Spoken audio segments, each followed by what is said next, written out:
Welcome to the All 7 Days podcast. This is Stan, that's Trevor, and we're at the 1311 Studios in Corinth, Mississippi, and we have a very special guest today. On the line with us is one Casey Ann Moen. Say hello, Casey. Hello. No, you're supposed to say hello, Casey. I told you to say hello, Casey. So let's try this again. Say hello, Casey. Hello, Casey. Very good. Very good. Very. It's all natural. It's all natural.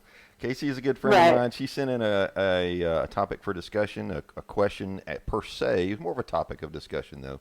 So we thought we'd have her on and have her just speak to this particular topic, which we'll get into in a little bit. But you and Casey, you and Trevor found out you have a little something in common. Yes. So right. Yeah. So so what did you do at 4:45 this morning, Casey? At 4:45 this morning, I decided was the perfect time to start my first CrossFit class. See, there's just so many things wrong with that statement. The first part is 4:45. The second part is CrossFit. I agree with the first one. The time's not good, but the second one I'm going to have to argue with you on that one. So why was there a specific class at 4:45 that kicked off that you wanted to get into, or was that just when you could do it? No, so I'd put it off. I had friends who were trying to encourage me to do it, and I thought last night it was late, and I said, well, all right, if I schedule it, I'm going to do it. And so I had to drive 6 hours today to get my daughter, and I decided 4:45 would be, if I do it, if I schedule it, I'm going to go. And so I did. I don't know if it'll happen again, though. So you're now you're rethinking the whole CrossFit issue. Is that what you're telling me? Yeah, and I did like CrossFit Light. I did the HIIT class, so not even the real CrossFit stuff. But after I had 65-year-old women showing me up, and I was trying to catch up with them, I decided that maybe, I don't know.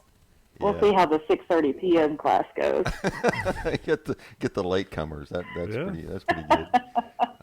That's awesome. The only similar story I have is one time I trained to do a half marathon, and just within a half a mile of the finish, a guy passed me and only had one leg, and that was that was just disheartening. And he was moving too. I mean, he just flew by him. But then I thought, he's only hurting half as bad as I am. So.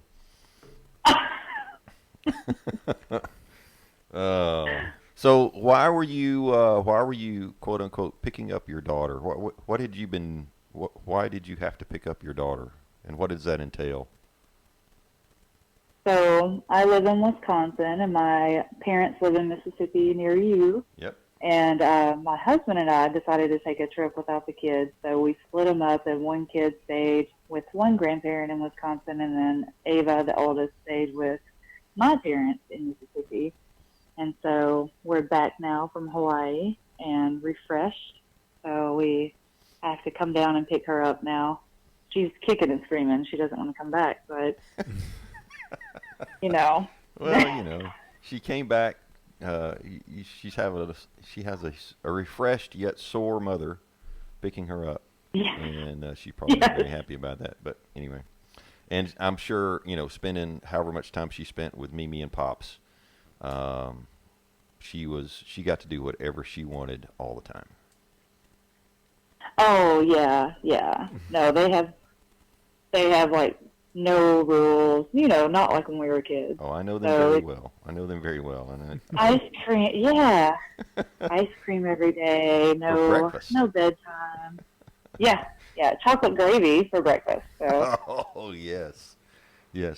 For those of you who don't know, chocolate gravy is a Southern delicacy, and I think I've only had it once. It's a bowl of diabetes. That's basically what that is. Probably why. But it's really good.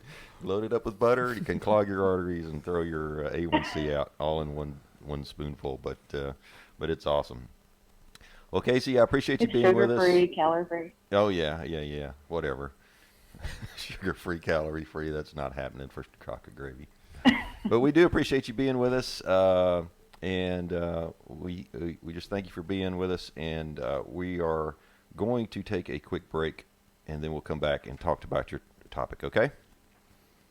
Okay. All right. This is the All 7 Days Podcast. Welcome back to the All 7 Days Podcast, where Trevor and I take your questions and answer them from the perspective of a couple of church members, just having spiritual conversations. You can send your questions in at askitall7days, 864-660-9473. Leave a voicemail or text there, or join the All 7 Days Hangout on Facebook. You can now watch this on YouTube for some reason. I don't know why. We've got a slightly different camera angle now. We've backed out a little bit, so we're not just See like all of us, shoulder to shoulder now. Yeah, I know. It's like we were holding hands before, and we're conjoined friends.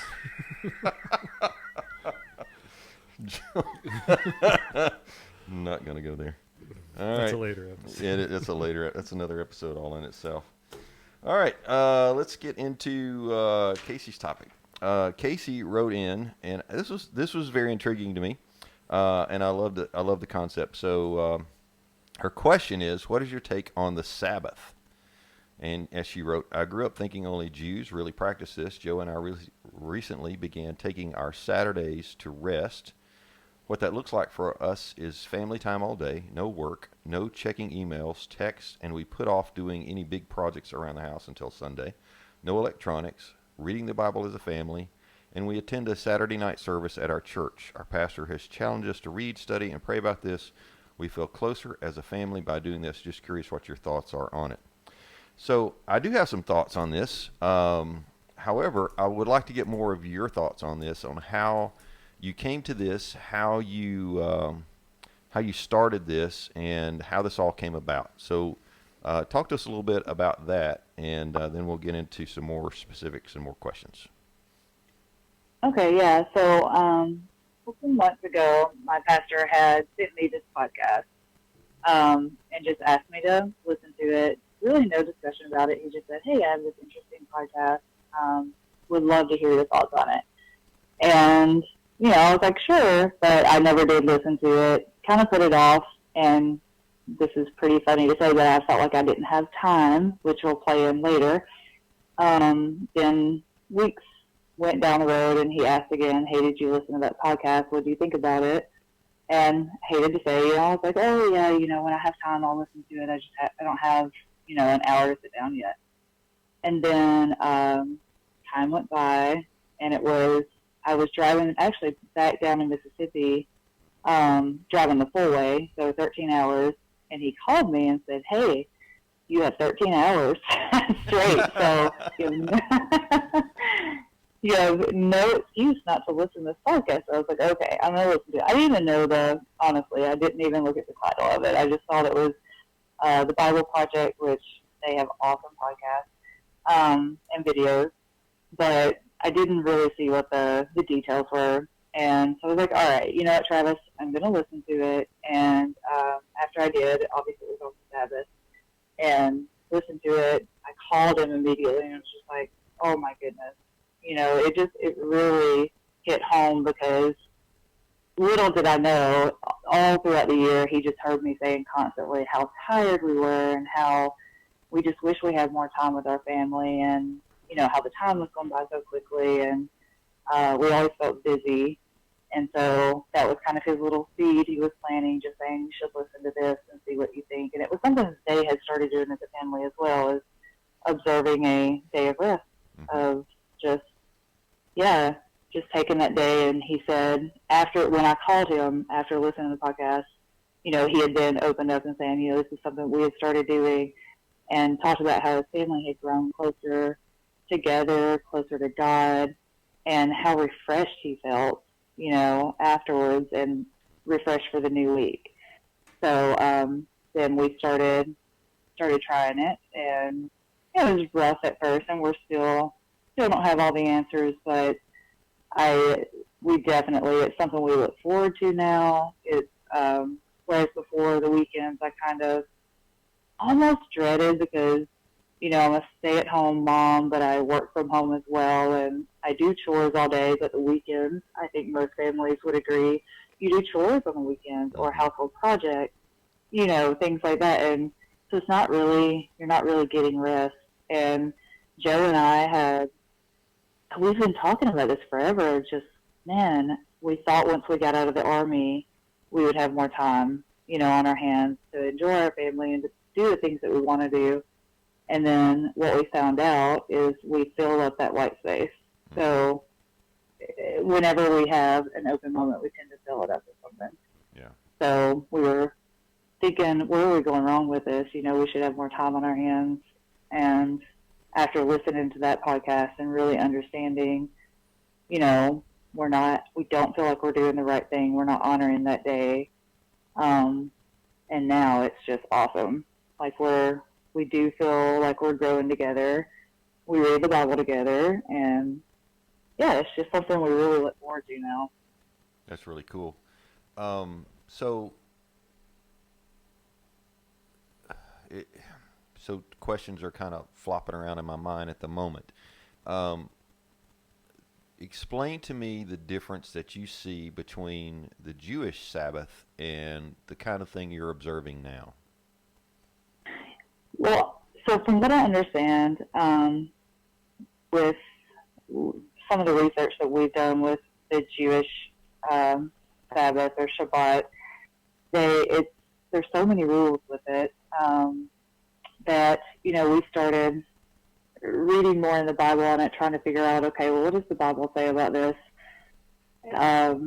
So from what we understand, there's not a whole lot of guidance other than keeping the day holy and resting and not doing work. And from what with Orthodox Jews, it's pretty strict, legalistic, it seems like. So, yeah, we obviously don't do a lot of what the Jews do. We just really are taking a day of being able just to rest together. We don't allow electronics because that seems to keep you busy. And then with our work, it just almost feels like a slave to that.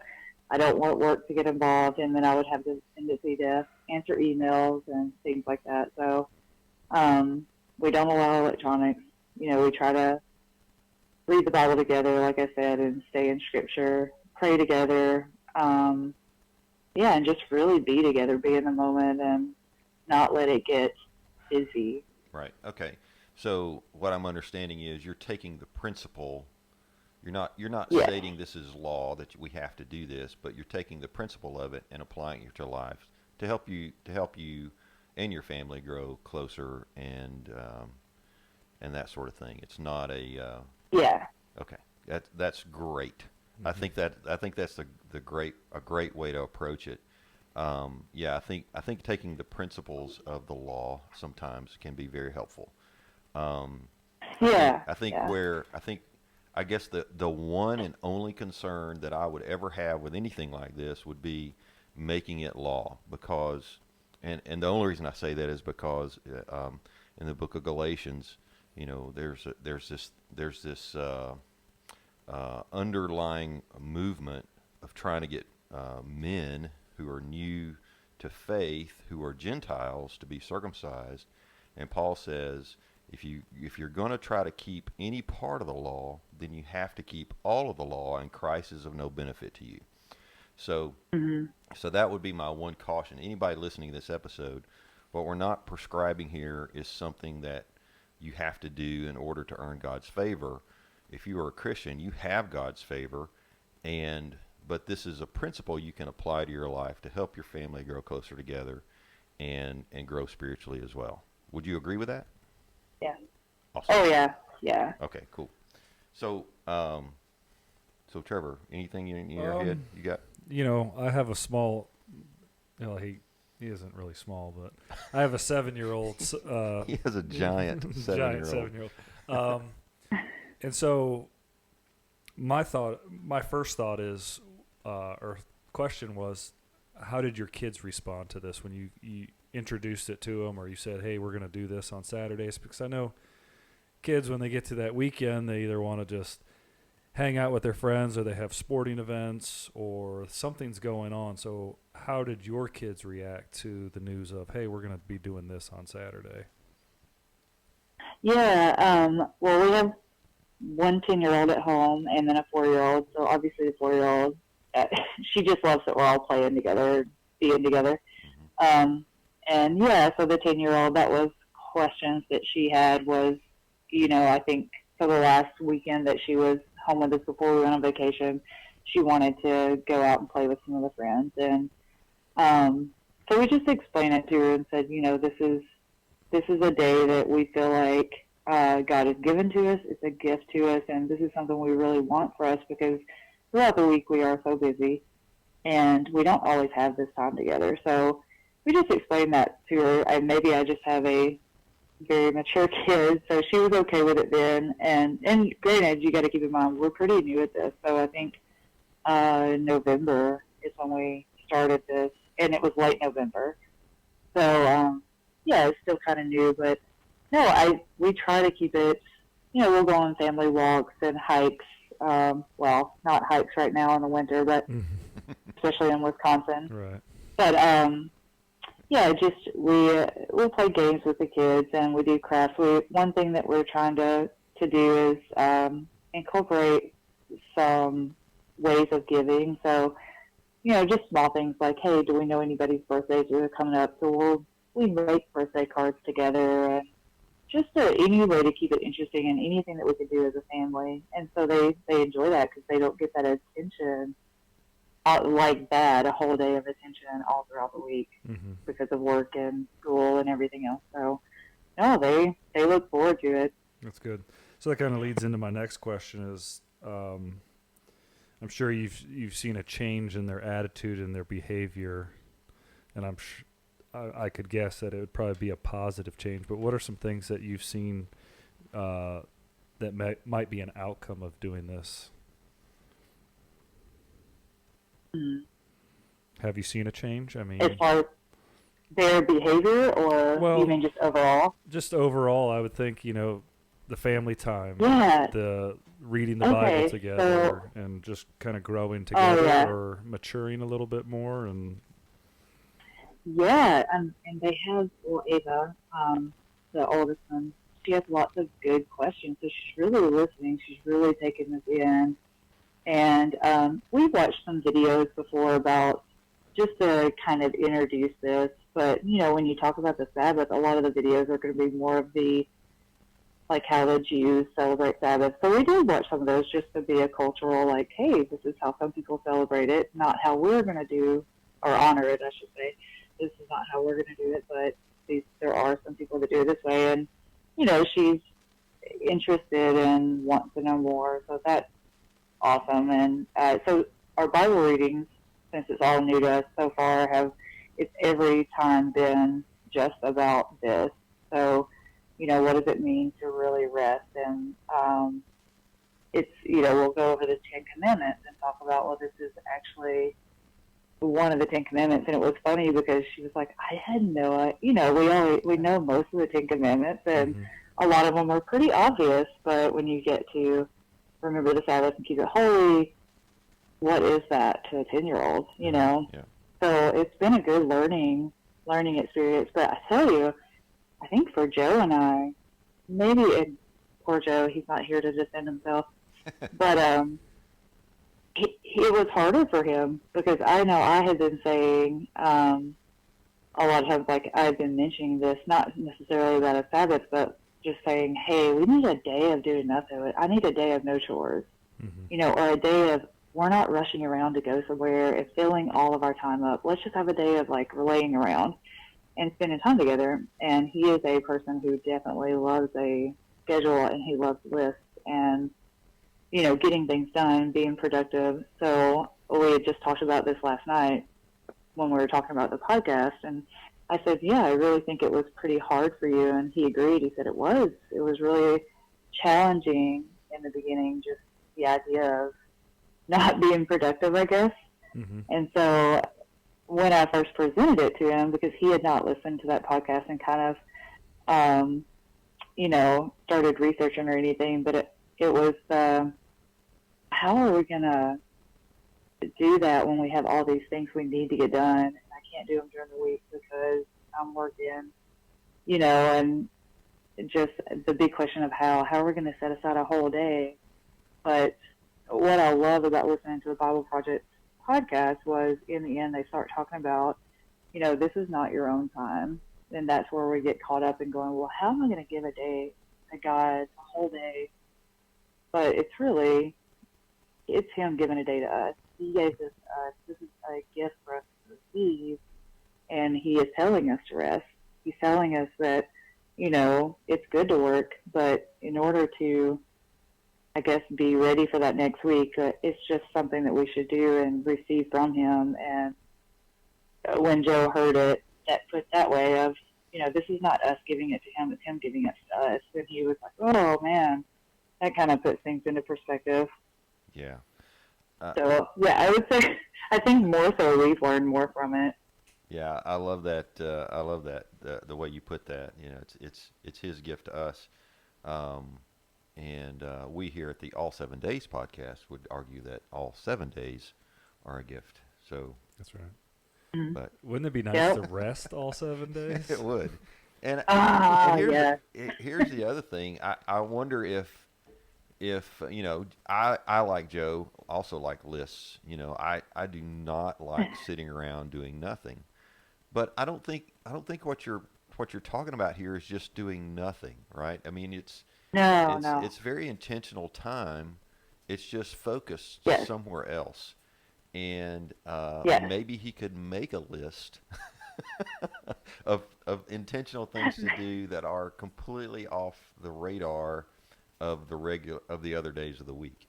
And maybe that could help him a little bit. But I would be the same way. I would be absolutely going to start. You're suggesting him make a list? Yeah, it'll make a list of the other intentional things he's going to do, right? And on that Saturday, He's gonna love you. I think that would be great, right? I mean, plan your hike, plan your games you're going to play, plan the stuff you're going to read with your family, plan what you want to talk about in those times, and talk about. I mean, I can just imagine the intentionality behind that and having so much more impact on the family and on him, because now he's preparing for this day, right? Yeah. Getting ready for it. I mean, I imagine it like a pastor getting ready to give a sermon on Sunday. He's got the whole week to think about that and put all that together, and to be able to plan a whole day like that would be awesome. Yeah, and I think what you said is great. It's not a day of us just laying around and being bored and doing nothing, because that would drive him nuts. Yeah. But it's funny that you say that. So the first weekend, we decided this is when we're going to do it. We had so many whiteboards in our house. He loves to write lists down, right? So he had filled up a whole whiteboard of what is the Sabbath and, a way to present it to the kids. And he had another whiteboard with, here's ideas of what we can do. He has been, I guess he has kind of done that. So we always know, I mean, there's always going to be something that we're doing, but it's just not going to be a crazy filled day where it's busyness, so we like to, this past weekend, with it just being the 4-year-old with us, we went on that day we went on like 2 or 3 walks, but ways that if we're out doing stuff, we're talking to one another, we're praying together, we're talking about what we had just read in Scripture. So, there's that center theme there, and still doing stuff, being active, but not getting overly busy, I guess. What temptations come that make you think, I really don't have time for that this week? I mean, I have to imagine that something this good for your family has to come under attack, right? What things have come up since you started doing this that tend to get in the way of it?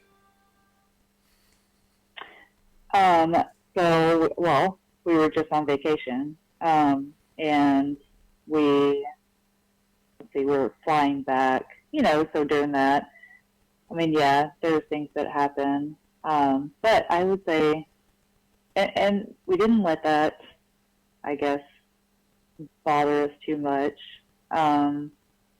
but we try to be very intentional now, when we know it's something that we can control. Like if someone invites us to do something on a certain day, or on that day, we're trying to block it off and go, you know what? No, just like you would going to work. You're not going to be like, well, other than being sick or something, I'm just not going to go to work. So we're trying to be that intentional about it. And one way they put it in the Bible Project podcast was, it inconveniently interrupts your week, and allow that to happen. It should be inconvenient because this is a bigger thing. Right. It's for a greater purpose. So it's meant to sort of disrupt things. So we're trying to protect that time as much as we can. So yeah, obviously if something does happen, then we're not going to allow that to just be like, oh man, we feel horrible about it, but we try to, within our control, protect it as much as possible. Because like I said, now we're super excited about it, and it's something we want, and we know now how good it feels just to have that time together, to really pray together as a family, which we do, at the dinner table and stuff, but we don't. I guess it's just different because we have more time throughout the day to do this with the kids. So, yeah, I guess that answers the question. So things do happen, but we try to protect it as much as possible. So I know I've got listeners out there that have families similar to yours with smaller kids, younger kids.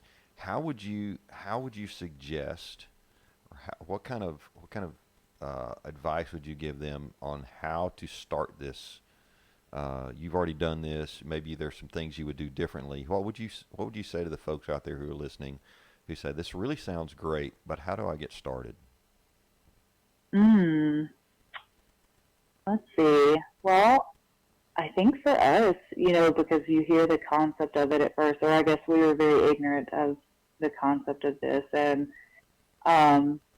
thinking, I guess, more of what we knew about it was so legalistic, But that I really thought, for me, that podcast explained it so well. And I know I keep going back to that, but that's what really got me started, understanding and wanting to dig more into it and to hear their perspective on things. I don't know if you got to listen to it or not, but I'm waiting for a like 13-hour drive so I can listen to it.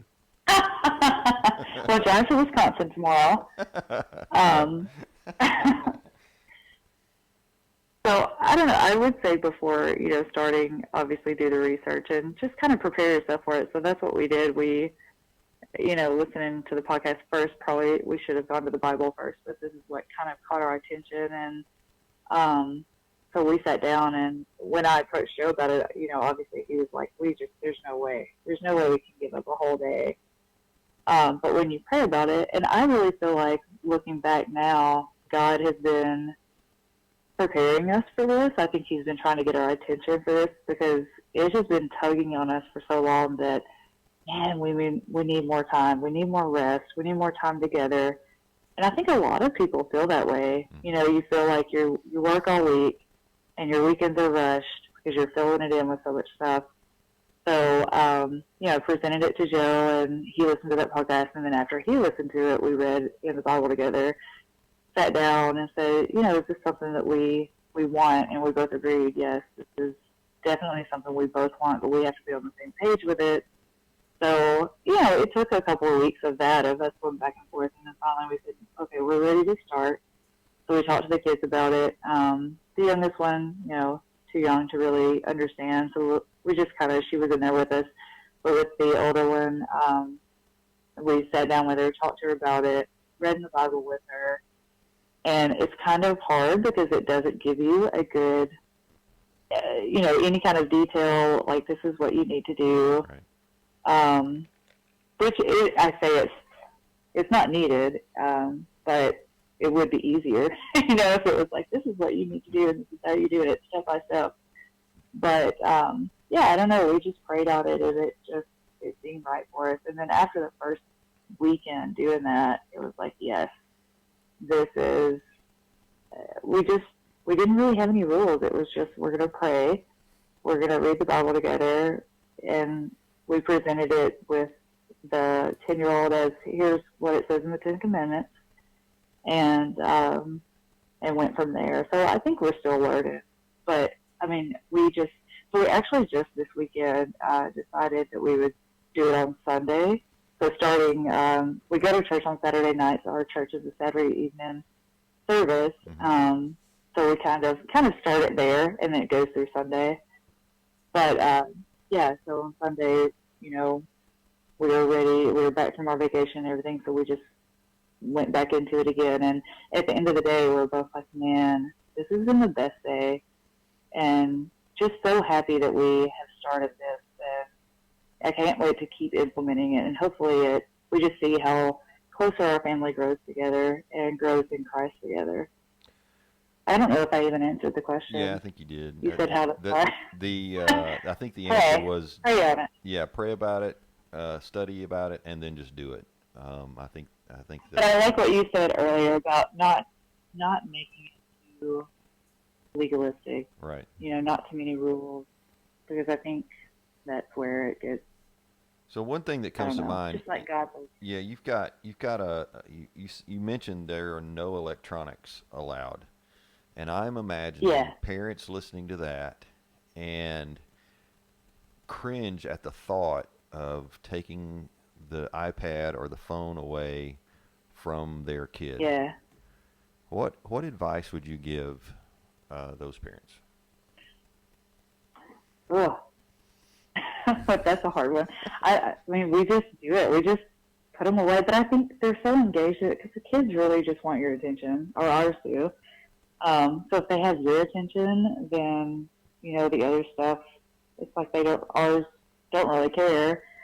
But, yeah, I think it's harder for adults because, like, we're both so used to checking our work emails constantly, and it's ingrained in us now that you're so connected to the world, and, you know, you're afraid that something's going to fall through if you don't check your email from work. And so we've just had to set everything aside, and, you know, of course we'll answer if there's a phone call here and there, we answer those.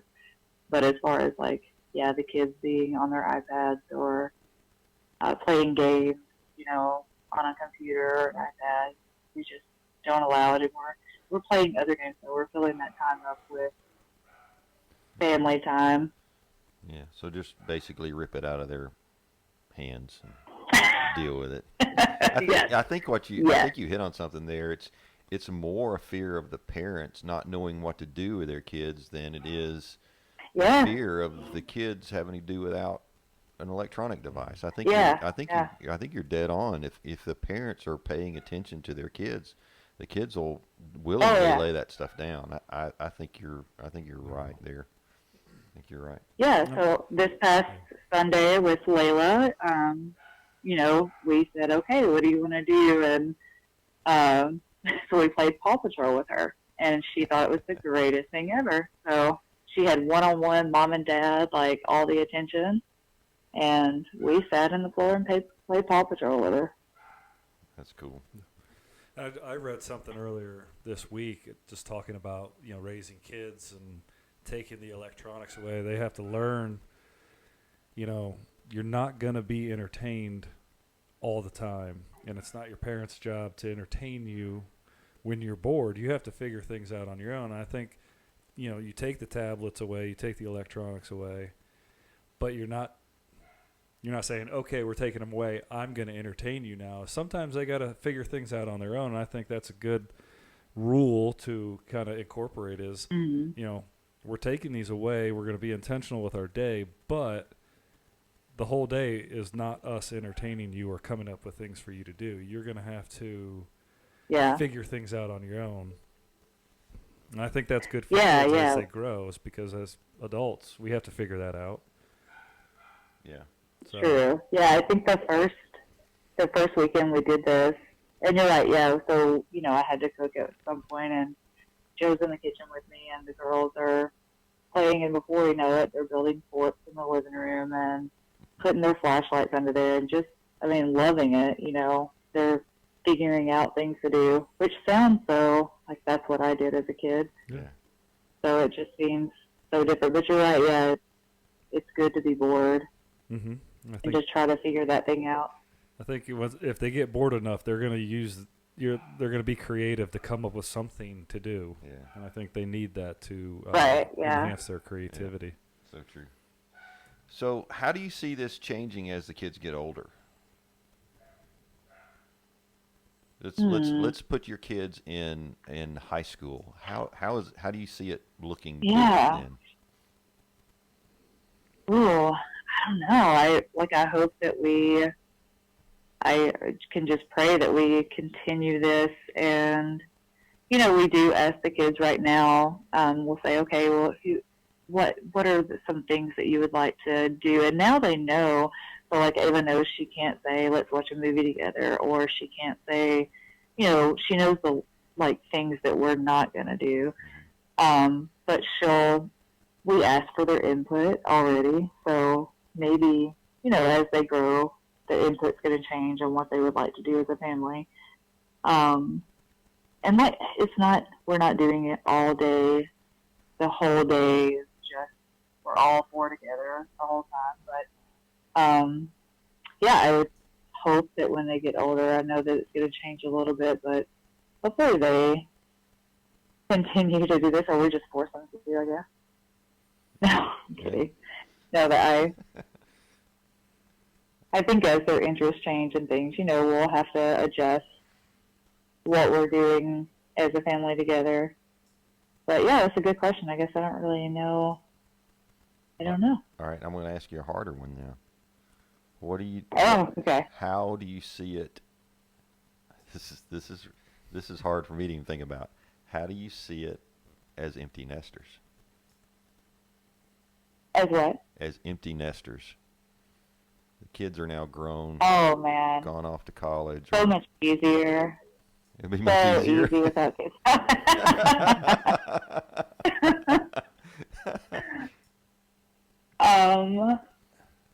Yeah, let's see. I kind of could see it being, Joe and I, we just enjoy being together anyway. So right now it's easy for me to answer because we don't have a ton of alone time. So right now it sounds glorious, and it's like, oh, we would just spend a lot of time together. Yeah, I think it would almost look the same though. You figure out what is something we can do together, still, praying together, and reading scripture together. I don't know, maybe we would change it into more of a Bible study for us. A time to do that together. That would be kind of hard to do with the kids right now. Yeah, that's good. That's good. Anything else, Trevor?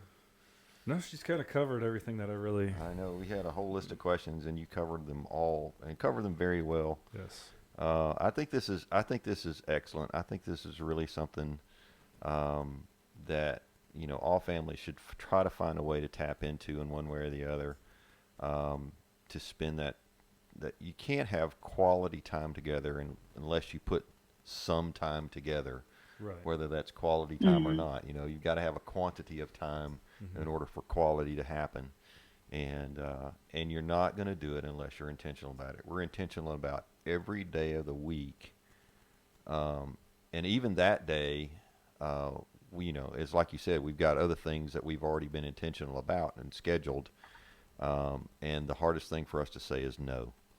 And to say yes to family and no to other things, I think is just, it's for our culture as Americans is really hard to do, but I think what you're doing is awesome.